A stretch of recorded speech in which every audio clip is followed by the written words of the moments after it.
itu menipu, itu mengoplos ya, mengoplos yang menipu. Ini yang tidak boleh, ini tindak pidana dan memang harus diseret ke meja hijau kalau yang seperti ini.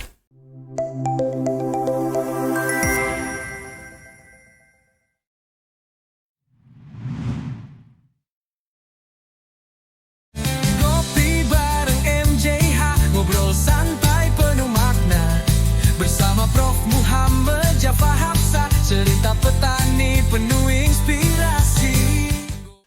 Bismillahirrahmanirrahim. Assalamualaikum warahmatullahi wabarakatuh. Waalaikumsalam. Salam sejahtera bagi kita semua.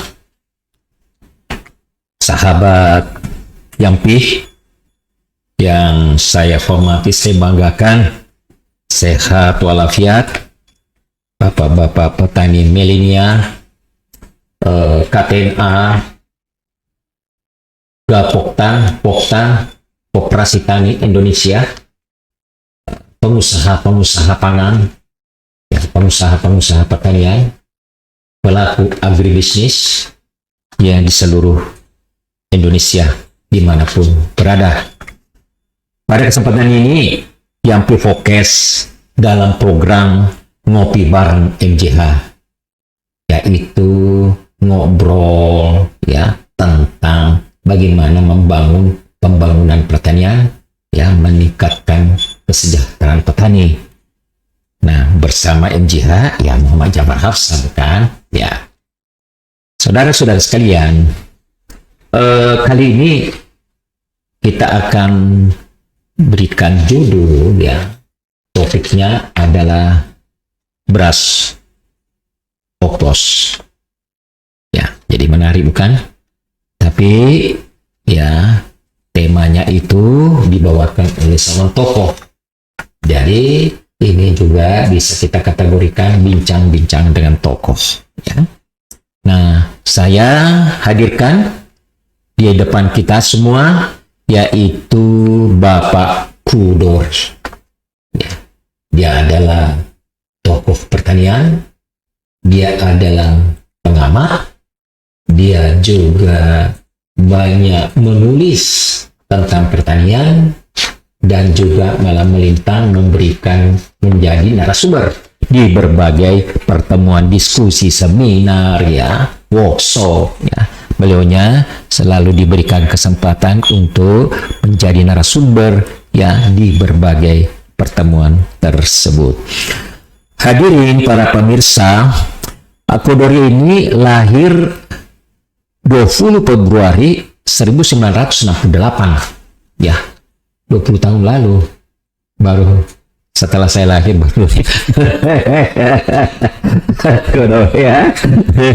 Nah, beliaunya, ya, sebenarnya beliaunya itu adalah sarjana pertanian Universitas Jember 1994.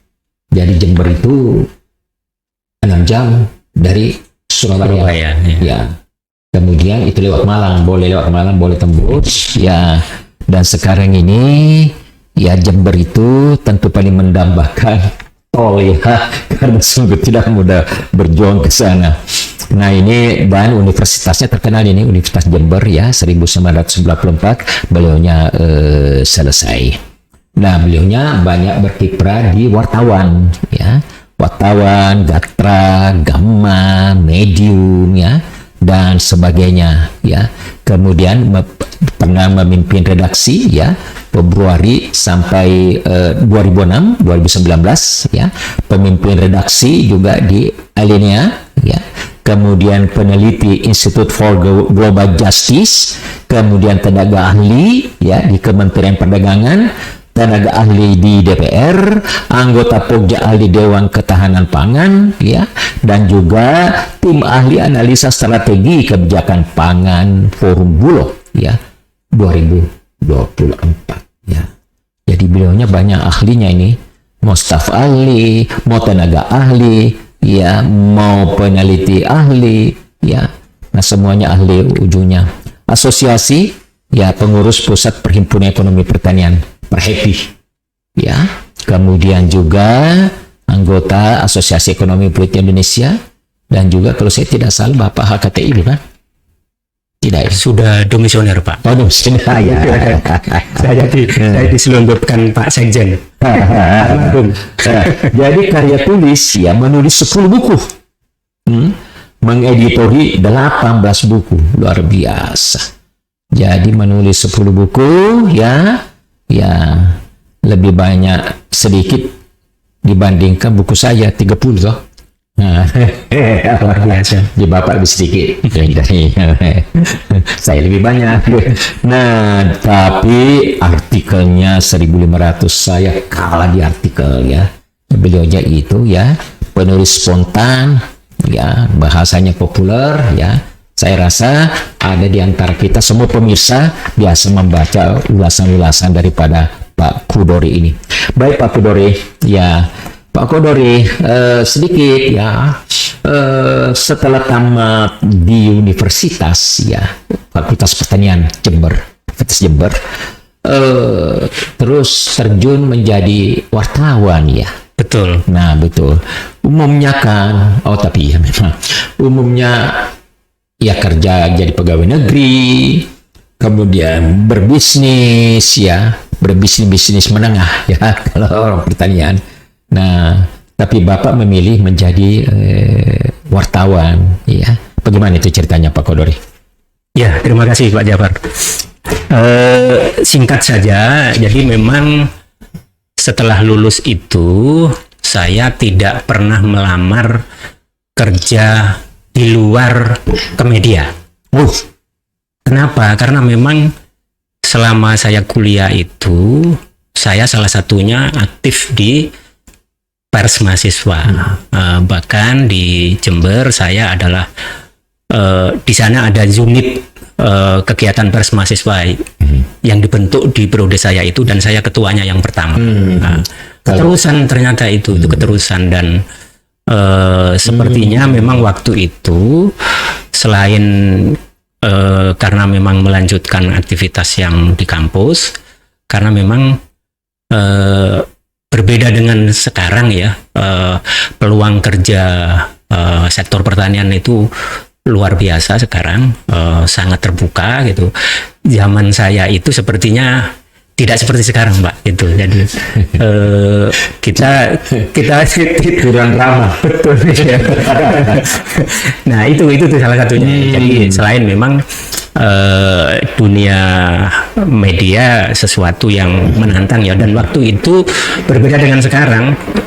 Saya mulai masuk ke dunia media itu kan zaman Orde Baru yang tidak gampang sebetulnya, karena media dibatasi, media dikendalikan, harus ada siupnya ya, harus ada izin dari pemerintah, dan menjadi wartawan pun nggak mudah. Nggak mudah, betul, karena institusinya terbatas, yang direkrut pasti ya kompetisinya sangat-sangat keras ya, sangat-sangat ketat. Nah berbeda dengan sekarang yang memang tidak ada rezim perizinan ya, siapapun bisa membuat media dan siapapun juga gampang untuk menjadi wartawan gitu.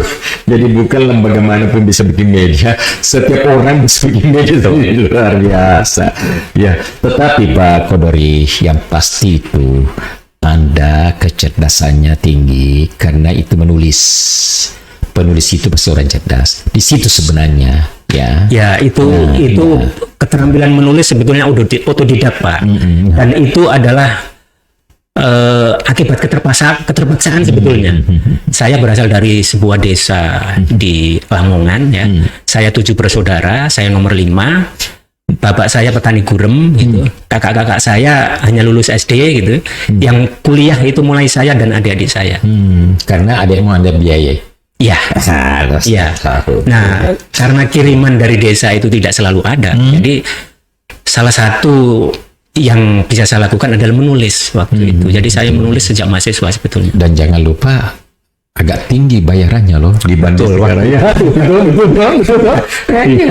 Saya sebenarnya begitu ya. Saya hobi menulis, terutama yang pendek-pendek, terutama sebenarnya sekarang yang guyon-guyon toh, baru buat puisi apa. Cuma saya tidak kembangkan dalam pemahamannya, dalam menjadi bagaimana saya menjadi wartawan dan lain-lain. Ya mungkin apalagi waktu saya tuh susahnya itu. Iya toh.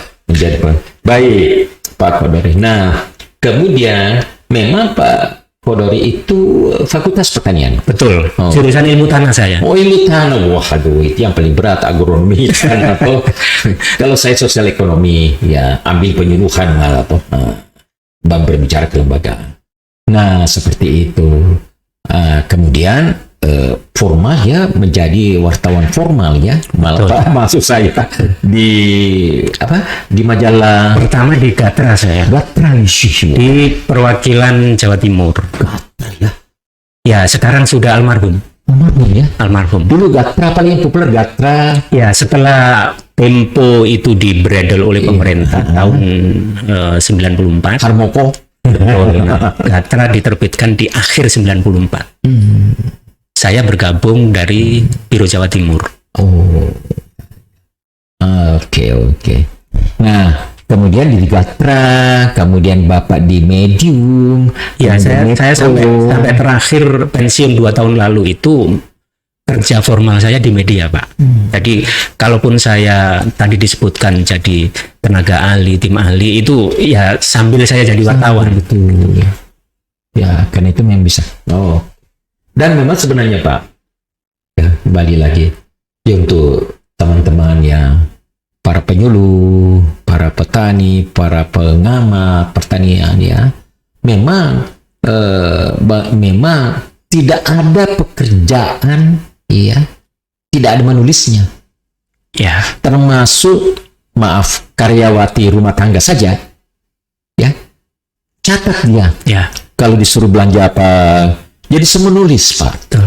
Nah, itulah sebabnya sebenarnya keterampilan menulis itu yang dulu kita namanya mengarang toh, sekarang kan sepertinya kurang diberikan apa ya, porsi di dalam pendidikan ya, mengarang ya. Kita setiap libur Pak pasti disuruh membaca cerpen kita, pengalaman kita. Nah, karena menulis itulah sebabnya saya mengalih itu, tulisan itu adalah puncak-puncak budaya. Ya Pak, ya, karena dengan tulisanlah baru orang memahami apa yang sesuatu, bukan? Ya, dengan menulis. Jadi apa saja yang kita tulis baru orang baca, baru paham tentang hal tersebut, baik baru maupun pencerahan ya. Oke Pak Kodori. Nah, kita ada rasanya saya catat di sini ya. Ada buku yang Anda tulis ya. Namanya Ironi Negeri Beras. Buku lama, Pak. Itu buku lama. Apa itu?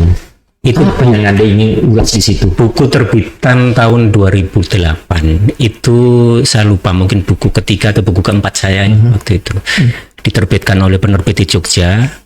Ide menulis buku itu dari Pak Tito Pranolo. Oh, Ya, kenal Tito ya? kenal. Ya, beliau waktu di Bulog ya, salah satu direktur di Bulog. Oh, bukan Tito Menteri Dalam Negeri. Bukan. Saya punya teman itu Tito Pranolo itu. Tito Pranolo. Ya. Nah, dalam salah satu pertemuan beliau bilang, kamu coba tulis soal beras, tapi tulis mulai A sampai Z.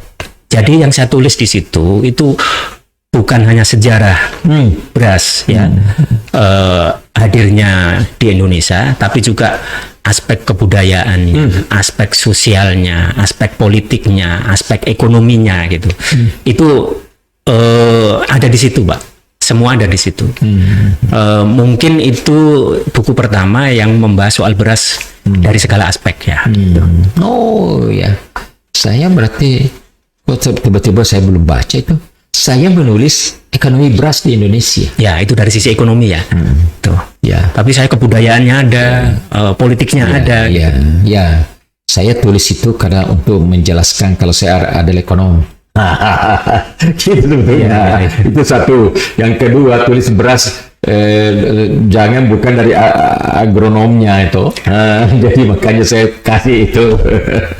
Oh, jadi Anda ironi negeri beras ya? Oh, ironi. Ada ini dengan adanya ironi di depannya nih, wartawan ini. Itu penerbit yang punya usul judul ya. Wah, iya. Nah, kemudian Bapak sekalian, oke. Ini Pak, kita berbicara beras.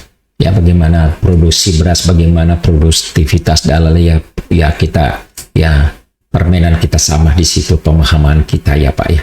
Nah sekarang terakhir ini lagi ini nih beras oplosan ini gimana ini Pak menurut Bapak ini? Ya, oplosan itu kata yang sudah kadung dimaknai negatif ya. Sama dipolitikin. Betul ya. Kayak BBM oplosan gitu ya, yang seolah-olah itu tindakan menipu, tindakan pidana. Ya betul betul. Padahal oplosan itu kan sebetulnya kata lain dari mencampur, Mencampur. mixing ya, blended. Dan itu di industri perberasan sesuatu yang normal. Semua bikin kue kan di. Betul. Bahkan itu menjadi bagian yang tidak terpisahkan dari proses produksi. Yes. Mulai dari hulu sampai hilir. Misalnya kita coba dari hulu. Ketika penggilingan atau tengkulak atau pedagang membeli gabah dari petani dalam satu hamparan, itu pasti tercampur berbagai varietas. Otomatis ya. Betul. Jadi pencampuran itu sebetulnya sudah mulai dari bahan baku, dan itu apakah salah? Tidak. Nah, ketika masuk ke penggilingan, sebetulnya dalam proses di penggilingan itu pun ada proses pemisahan dan pencampuran. Gabah yang masuk ke penggilingan itu kan nanti outputnya keluar dalam bentuk beras utuh, beras kepala, beras patah ya, menir, ada dedak, ada bekatul ya. Yes. Nah, setelah dipisahkan, ketika hendak diproduksi menjadi beras premium misalnya, atau beras medium, yang itu ada syarat mutunya ya, brokennya harus sekian, menirnya harus sekian gitu ya, kadar airnya harus sekian, putir patahnya sekian, putir kepalanya sekian, itu dicampur lagi gitu. Jadi dalam proses pengolahan itu ada proses pemisahan dan pencampuran, tapi ini bukan proses yang terputus gitu. Di mesin-mesin yang sudah modern, ini adalah proses yang terus bersambung sampai di produk akhir nanti itu keluar dalam bentuk kemasan sudah gitu. Ketika disetting ini menjadi produk beras premium, ya keluar dalam bentuk kemasan nanti kalau mengikuti regulasi di sini, berarti brokennya maksimal 15%, kadar airnya 14%, putir utuhnya beras kepalanya 85% dan seterusnya. Jadi seperti itu. Nah, selain itu di konsumen sendiri atau di pedagang sebelum sampai ke konsumen, untuk beras-beras yang bukan kemasan kan ada yang dijual dalam bentuk curah gitu ya. Dalam bentuk curah.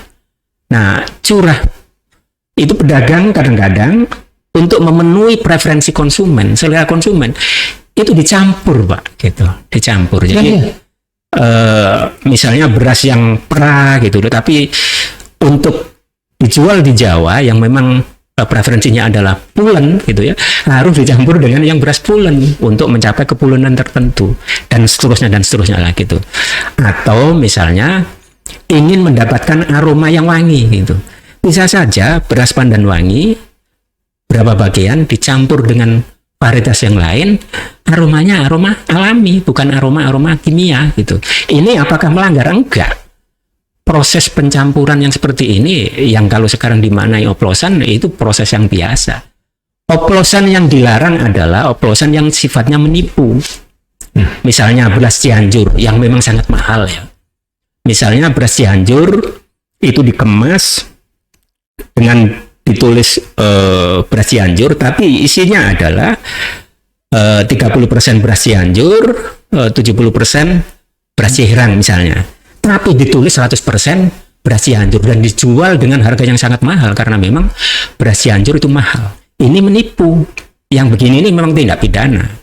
Atau misalnya beras SPHP, beras untuk operasi pasar. Beras SPHP adalah beras pemerintah yang salah satunya digunakan untuk operasi pasar. Ketika operasi pasar itu dilakukan, biasanya dijual di bawah harga pasar. Ada subsidi di sana. Nah, kalau beras SPHP yang sudah kemasan itu terus dibuka, dicampur dengan beras yang lain, dijual dengan harga pasar, artinya pedagang mendapatkan keuntungan tertentu per kilogramnya. Itu menipu. Itu mengoplos ya. Mengoplos yang menipu, ini yang tidak boleh, ini tindak pidana dan memang harus diseret ke meja hijau kalau yang seperti ini. Itu namanya Spanyol. Iya. Nah, gitu. Terus nyolong. Ya, gitu. Iya, iya. Seperti nyolong, gitu. Jadi oplosan dua pengertiannya. Nah,